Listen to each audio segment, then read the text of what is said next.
the climate-controlled stillness of a vault, deep within the American heartland, a history is kept. Not a history of wars or kings, but a silent paper testament to every mile flown through the sky. This is the archive of the Federal Aviation Administration. Millions upon millions of pages, a meticulous record of every flight, every inspection, every minor malfunction. It is a world of statistical certainty, a universe where every anomaly must have a rational explanation, cataloged and filed according to procedure. The probability that something truly inexplicable could survive in this vast ocean of official record is near zero. The system is engineered to classify, to analyze, and to close the file. It does not tolerate loose ends. And yet, within this kingdom of order, tucked between reports of bird strikes and landing gear failures, lies a single document. It bears no top-secret classification. It is not locked in a safe. It simply rests in a cardboard folder, available to anyone who knows precisely what to ask for. File AC 1786. To retrieve it is to navigate a bureaucratic labyrinth of requests, forms, and weeks of waiting. An archivist, accustomed to queries from insurance adjusters and aviation historians, will wheel out a cart of dusty boxes with practiced indifference. And there, in one of them, it waits.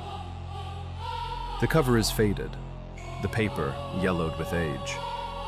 Inside, dry technical data, tables, schematics, aircraft type, flight number, route, weather conditions.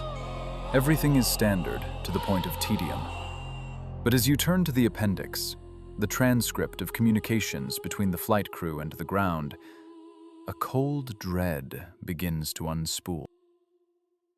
The dry, professional language of pilots and controllers slowly fractures, giving way to confusion, then to alarm, and finally, to a terror barely contained by the crackle of the radio. The words on the page are at war with the numbers and charts surrounding them. They describe an event that could not have happened, an event that violates not only the regulations of air travel, but the very laws of physics. This document is a ghost in the machine, a glitch in the matrix. It offers no answers. It asks only one monumental question. What pursued a cargo Boeing 747 through the frozen darkness of the polar night on November 17th, 1986?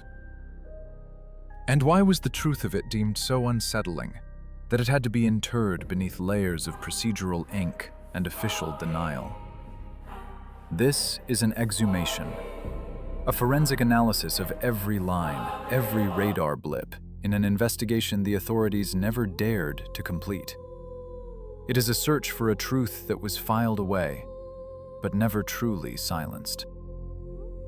To comprehend what was to come, we must first understand the stage on which this drama would unfold, and we must meet its principal actor. That actor was a machine. The Boeing 747. In the world of aviation, it carries many names. The jumbo jet, an aerial leviathan. But its most famous, its most fitting, is the Queen of the Skies.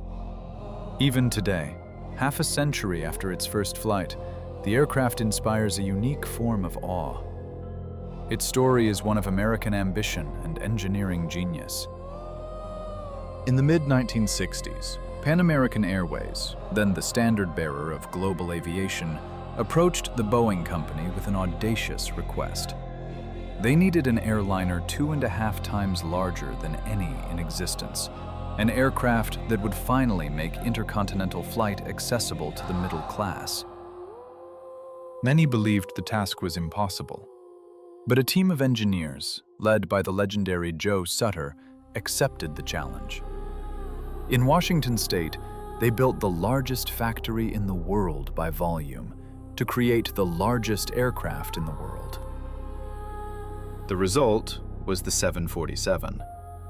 4 colossal Pratt & Whitney JT9D engines, each the size of a small car.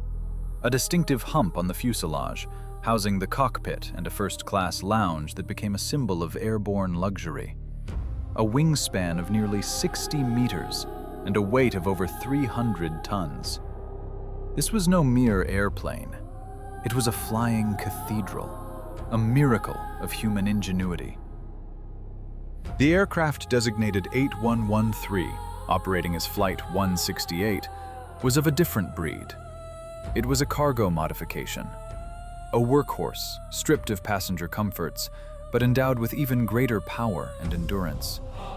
Its giant nose cone could lift skyward, revealing a cavernous hold capable of swallowing more than 100 tons of freight. On this day, its belly was filled with thousands of cases of young French wine, Beaujolais Nouveau. Throughout the 1980s, a global craze surrounded this particular vintage.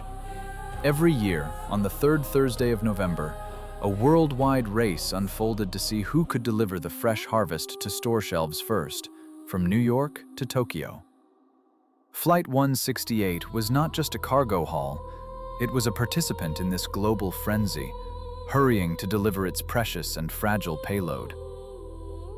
In 1986, the cockpit of this aircraft was a hybrid of 2 eras.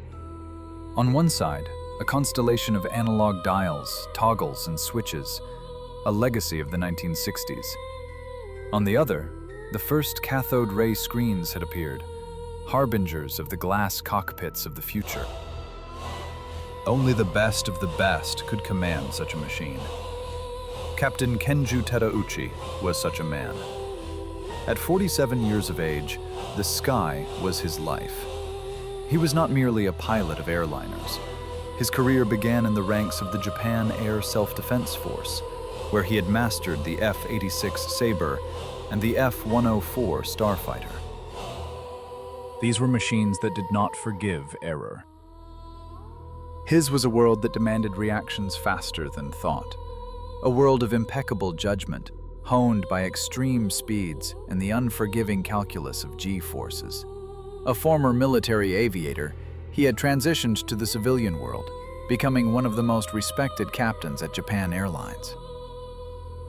His logbook told a story of more than 10,000 hours in the air, the equivalent of a year and a half of continuous flight. He was known for his meticulous calm, his absolute professionalism. A man who never yielded to emotion, who always operated strictly by the book. His reputation was flawless. Beside him, in the right-hand seat, sat First Officer Takanori Tamefuji. Younger, but already a seasoned pilot with a flight log exceeding 7,000 hours. Behind them, facing the instrument panel, was flight engineer Yoshio Tsukuba, a company veteran. He was one of its most experienced specialists, responsible for monitoring the hundreds of systems on the giant liner. His time in the air approached 15,000 hours. This was not a crew of novices, prone to flights of fancy or perceptual errors. These were 3 professionals of the highest caliber, whose combined expertise approached 30,000 hours in the sky.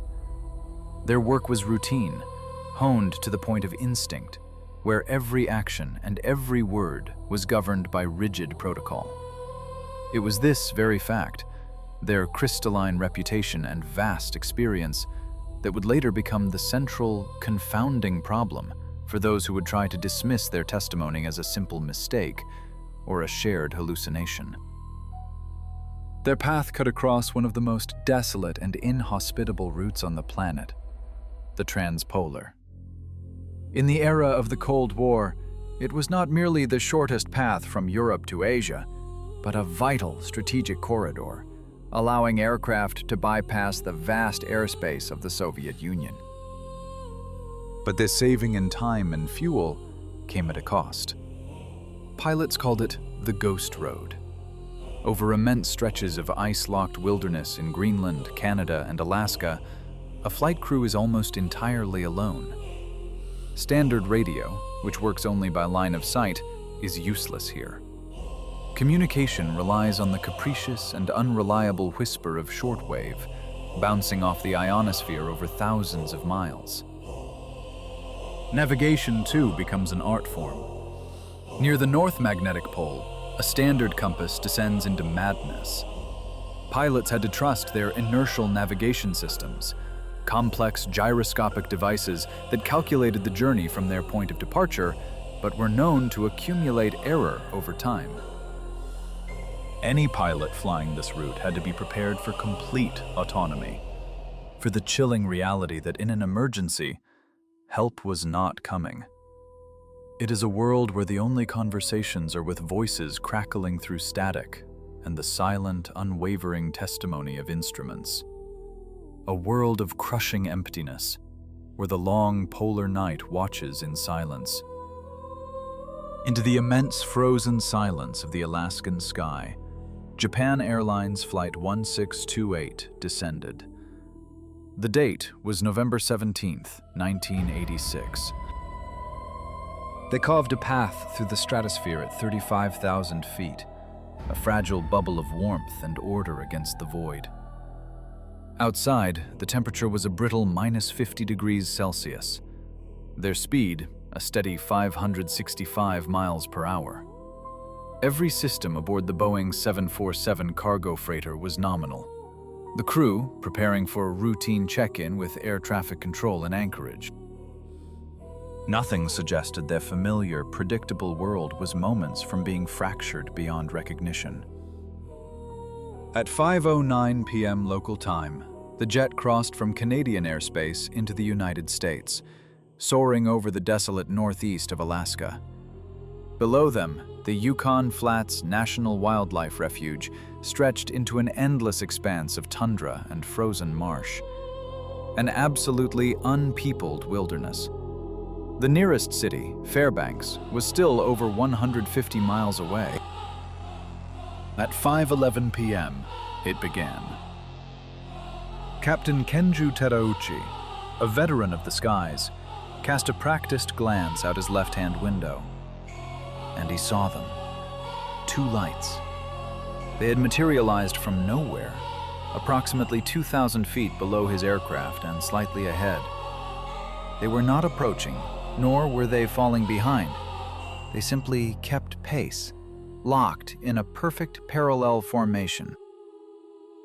The first thought, for any pilot in this heavily patrolled region, was American military aircraft. But something was profoundly wrong. Their behavior defied all standard intercept procedures. There was no attempt to communicate, no identification strobes. They just hung there in the...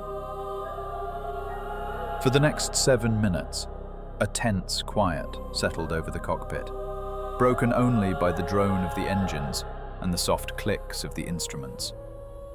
Captain Terauchi, alongside First Officer Takanori Tamefuji and Flight Engineer Yoshio Tsukuba, watched the bizarre escort, each man cycling through a list of rational possibilities. The lights of another airliner, flying at a lower altitude. But then why was it invisible to ground control? A new class of military drone. But why would it shadow a civilian freighter with such unnerving proximity? Finally, Terauchi instructed his first officer to contact Anchorage. At 5:18 p.m., the official record began with a single, understated transmission. Anchorage Center, this is Japan Air 1628. Request traffic information. We have company. Captain Terauchi's voice, captured on the official recordings, was impossibly calm, laced with a trace of professional irony.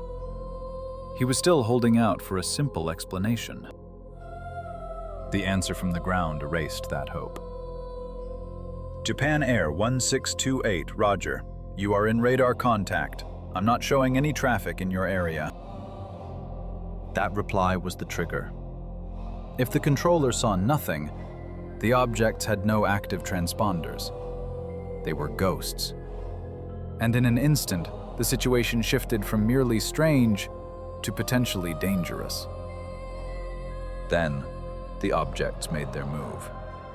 The two lights, which had maintained their steady position to the left and below, suddenly shot forward with impossible velocity. In a breathtaking display of non-aerodynamic movement, they repositioned themselves directly in front of the Boeing, no more than a few thousand feet away. The orderly world of checklists and flight paths had vanished. High above the empty quarter of a continent, three men found themselves utterly alone, face to face with a phenomenon that had no place in their sky. Their acceleration was absolute, instantaneous. With no visible propulsion, they tore through the Alaskan sky, leaving no signature in the air, no sound, no sonic boom, no turbulent wake to mark their passage.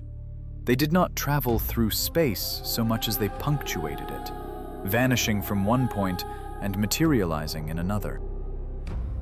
Now the crew could see them. These were not mere lights. They were two identical, physical craft. In his subsequent testimony, Captain Kenju Terauchi would sketch their form. Flattened cylinders, or perhaps squares, with impossibly smooth, rounded corners. By his expert estimation, they were comparable in size to the fuselage of a business jet. A row of rectangular nozzles ran along the center of each object, emitting a strange, pulsating glow. Terauchi, searching for a familiar comparison, likened it to Christmas lights. Brighter, fair movement that defied all logic. They held a perfect, rigid formation with one another, yet their position relative to the Boeing 747 was in constant, erratic flux. They would dart closer, then retreat in the blink of an eye. Their motion was a staccato dance of impossibilities, sharp, disjointed, as if stepping between invisible coordinates in the sky. It was a language of motion utterly alien to any craft bound by an atmosphere. To grasp what the crew of Japan Airlines Flight 168 witnessed is to confront the limits of our own science. Any terrestrial aircraft, from a helicopter to a rocket, is a slave to the laws of inertia and aerodynamics. To alter its course, it must fight against the drag of the air and the stubbornness of its own mass. Consider the F-15 Eagle, a 20-ton marvel of engineering. To execute a sharp, supersonic turn, it requires a vast arena of sky, dozens of square miles wide. The pilot inside is crushed by forces 8 to 9 times the pull of gravity, their body pushed to the brink of failure, the airframe itself groaning at the edge of structural collapse. The objects outside the cockpit behaved as if these fundamental laws did not exist. They executed instantaneous 90-degree turns. They decelerated from hundreds of miles per hour to a dead stop, and then resumed that velocity in a single moment. Any human pilot inside such a machine would be instantly liquefied. Any material known to man would be torn to shreds by the monstrous, incalculable forces. For Captain Terauchi, a veteran aviator and former fighter pilot, this was the profoundest shock. He was not merely observing an unidentified object. He was witnessing a technology that held everything he knew about flight in utter contempt. At 17:23, after 5 minutes of this silent, impossible ballet, Captain Terauchi contacted Anchorage Air Traffic Control once more. The casual irony was gone from his voice. In its place was a cold, clear alarm. Anchorage, we have 2 objects directly ahead of us. They are maneuvering, very fast. He was reporting more than just a sighting. He was bearing witness to a moment when the known world brushed against the impossible. A fleeting, silent glimpse into a universe where our most fundamental rules are not the only ones. In the Anchorage Air Route Traffic Control Center, a cold dread settled over the room. Controller Dave Lloyd, having just taken over the watch, had heard it all in his years of service. Hydraulic failures, icing, catastrophic turbulence. but never this. He stared again at the serene green glow of his radar scope. It was empty. A void, but for the single, lonely point of light that was Japan Airlines Flight 1628, creeping dutifully along its designated path. Lloyd reached for the line to the United States Air Force. Elmendorf Air Force Base, the regional command center, the unblinking eye of NORAD in Alaska. If anything moved in these skies, they would know. The reply came back almost instantly, and with it, the first objective confirmation of the Japanese crew's impossible story. Anchorage, we have an intermittent primary contact in his sector, very close to him. Primary contact. Those two words changed everything. The powerful military radar was not merely interpreting a signal, it was receiving a direct physical return. A solid object was pacing the Boeing. An object with no transponder. An object that, according to every known rule of the sky, should not be there. In that moment, this was no longer a pilot's harrowing tale. It became a documented event, corroborated by the highest military sources. But what happened next would defy any explanation they could offer. Aboard the aircraft, the two objects that had been shadowing the Boeing suddenly erupted in a blinding, incandescent flash. Captain Terauchi would later state, "The brilliance was so intense, it was as if someone had ignited a searchlight directly in front of the cockpit." The light flooded every surface, illuminating the instrument panel. Through the plexiglass, the pilot felt a distinct... And then, he saw the source. The two smaller craft were merely an escort. From the depths of the polar darkness, out of the inky, bottomless void of the northern sky, a colossal silhouette was emerging. Silent, implacable. The professional composure of Captain Kenju Terauchi, a man with over 10,000 hours in the air, a veteran of military fighter jets, a pilot conditioned for emergency, crumbled. On the audio recordings, his voice fractures, climbing into a cry as he struggles to describe a sight for which words were never made. Hanging before him was a gigantic craft, which he could only compare to the shape of a walnut. It was utterly dark, a matte, non-reflective black, bearing not a single light. Yet its form was starkly, terrifyingly clear, defined only by the field of stars it blotted out behind it. Its scale was unimaginable. "Twice the size of an aircraft carrier," Terauchi repeated, his words tumbling out. Consider the scale. A modern Nimitz-class nuclear aircraft carrier is over 330 meters long. It stands nearly 75 meters from waterline to masthead. It is a floating city of sovereign steel. Yet the object observed by the crew of Flight 1628, the silent shape that eclipsed the heavens, dwarfed even that. It was a silent, colossal statement that the maps of our world may not show all the territories, and that the sky above our heads holds mysteries far larger than we have ever dared to imagine. By the captain's own estimation, its diameter spanned between 600 and 900 meters. It was a colossus of such impossible scale that a Boeing 747, one of the largest aircraft in the world, would appear as nothing more than a dust mote beside it. Two smaller scout craft, having completed the reconnaissance, approached the Titan. They seemed to dock, or perhaps enter it, their lights extinguished. And now, Japan Airlines Flight 168 was alone with this silent, monolithic shadow. On the ground, air traffic controllers listened, at first convinced the pilot's mind had finally fractured under the immense stress of command. But then, their screens came alive. Adjacent to the crisp, clear return of JAL 168, another signature materialized. It was enormous, blurred, yet an absolutely undeniable presence on the radar. The military from nearby Elmendorf Air Force Base confirmed it. "We have a powerful primary contact," the voice crackled. "It is trailing Flight 168. The question came back. "Size?" The reply was chilling. "Size is indeterminate. It is very large." The most surreal and terrifying phase of the flight had begun. Captain Terauchi, understanding he was being pursued, requested permission from the ground for an emergency evasive maneuver.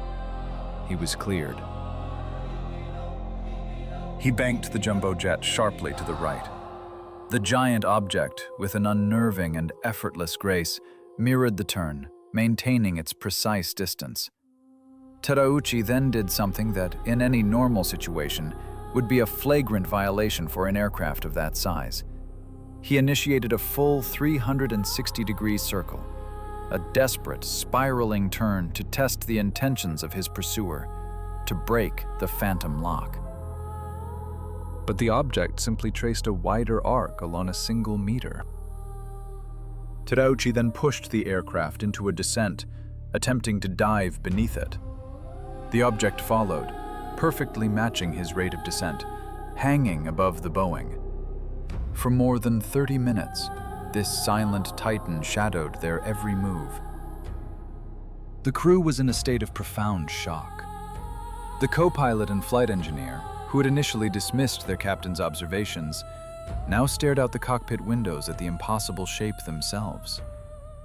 It was so close, they would later report, that they could discern features on its surface, protrusions or panels, though the profound darkness obscured any clear detail. Then, as the Boeing neared the airspace over Fairbanks, the horizon beginning to glow with the lights of the city, the object was simply gone. It dissolved into the night as suddenly as it had appeared. The radar signature on both civilian and military screens vanished in the same instant. Captain Terauchi, his voice strained, reported the sky was clear. At 1823 hours, having burned an extra ton of fuel on maneuvers that defied aviation logic, Flight 168 finally touched down in Anchorage. The crew emerged, pale and silent. They had survived the encounter, but their true ordeal was only just beginning. Investigators from the Federal Aviation Administration and representatives from the Air Force boarded the aircraft almost immediately. The interrogation of the crew would last for hours. They had returned to the solid ground of their own world, but they had brought back with them a story that would forever blur the line between the sky we know and the vast, silent darkness that watches from beyond. Having regained his composure, Captain Kenju Terauchi methodically recounted all he had witnessed, providing meticulous sketches of the objects that had shadowed his aircraft. The investigators listened, their faces impenetrable masks of professional detachment. Almost immediately, the inquiry diverged from a path of discovery to one of discrediting the witness. The objective was not to find the truth, but to bury it. The crew was tested for alcohol and narcotics. The results were clean. They were evaluated by psychologists, who found them to be perfectly sane. And so, the machinery of official explanation began to grind in a different direction. The first hypothesis was presented. The crew had mistaken the light of Venus or Jupiter for something more. This theory was refuted almost as soon as it was offered. Astronomers confirmed that no bright planets were visible in that sector of the sky. Furthermore, a planet cannot execute complex maneuvers, nor can it paint a target on a Boeing's weather radar. Then came the second version, a temperature inversion. This rare atmospheric event, where a layer of warm air traps a layer of cold air below it, can distort light and create false radar signatures. But this explanation too crumbled under scrutiny. Weather probes launched in the area detected no such inversion. and a phantom radar return does not behave with intelligent, responsive purpose. Finally, the third and final verdict was delivered, the one that would be entered into the official report. Ice crystals. The official story claimed that suspended crystals of ice had simply reflected the light of the moon and the cities below, creating an optical illusion. The radar, they argued, had merely picked up an echo of the 747 itself. It was the weakest theory of all. The flight had occurred in a sky of absolute clarity, and no formation of ice crystals known to science is capable of generating a radar signature that military systems would classify as a large, solid object. But behind the curtain of this official theater, a genuine drama was unfolding. John Callahan, the division chief of accidents and incidents for the Federal Aviation Administration, was the man responsible for the investigation. He was no believer in fanciful tales. He was a pragmatist, a man of data and procedure. He gathered every fragment of evidence, the audio recordings, the data from civilian and military radars, the crew's testimony, and the information from the flight data recorder. He and his team undertook a monumental effort, synchronizing every piece of disparate information. And when they pieced it all together, a complete, undeniable picture of the incident emerged. It confirmed Captain Terauchi's testimony, detail for impossible detail. Callahan prepared a comprehensive report for his superiors. At a presentation in the FAA's Washington headquarters, he laid out the evidence. He played the tapes. He showed the radar plots. A profound, heavy silence fell upon the room. No one knew what to say. The story was incredible, but it was also meticulously documented by their own systems. A few days later, according to Callahan's own account, the phone rang. The men on the line identified themselves as being from the President's Scientific Study Team, as agents of the Central Intelligence Agency. They requested a meeting to be held at the FAA Technical Center. The truth, it seemed, had been noticed. And for those who guard the nation's secrets, some truths are not problems to be solved, but realities to be contained. The moment arrives when the known world brushes against the unknown, and the official record is sealed, not to protect the public, but to protect a fragile understanding of reality itself. At the meeting, Callahan laid out the full dossier, a meticulous presentation of irrefutable data. When he finished, a figure in a severe suit rose. His words were not a suggestion, but a decree. This incident never occurred. This meeting is not taking place, and we are confiscating all of your materials. Callahan and his team were compelled to sign oaths of absolute silence. They were ordered to erase the event from their memory, to bury it under the weight of national security. But in a final act of defiance, Callahan managed to secure one thing: the initial reports and a single copy of the audio recording, hidden away in his office. Everything else was seized, classified, and vanished into the labyrinth of the state. The question loomed: why? Why would the highest echelons of intelligence descend upon a seemingly routine case of an unidentified aerial phenomenon? The answer was etched into the geopolitical landscape of the era. The year was 1986, the apex of the Cold War. Alaska was not merely a state, it was America's shield, a sentinel staring down the Soviet Union. Here, the unblinking eyes of the North American Aerospace Defense Command scanned the skies, the first line of defense against a Soviet nuclear onslaught. And into this, the most heavily fortified airspace on the planet, an object of colossal scale had roamed with impunity for over half an hour. It displayed capabilities that dwarfed the most advanced technologies of either the United States or the Soviet Union. To acknowledge such a reality was to confess a terrifying vulnerability at the heart of the nation's defense. The potential for mass panic was palpable. The decision was made. The truth must be buried. But every cover-up requires a sacrifice, a scapegoat. That burden would fall upon Captain Kenju Terauchi. Despite a flawless career, he was grounded, relegated to a desk job, a casualty of a truth too dangerous to tell. Yet, he never recanted. Until his death in 2009, his story never wavered. "I know what I saw," he insisted, "and they have the proof." The incident involving Japan Airlines Flight 1628 is not merely another UFO story.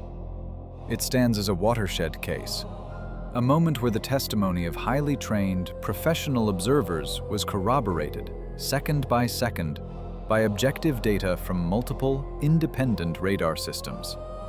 It exposed the chilling mechanics of the state when confronted with the inexplicable, a rigid protocol of denial, discredit, and deep state concealment.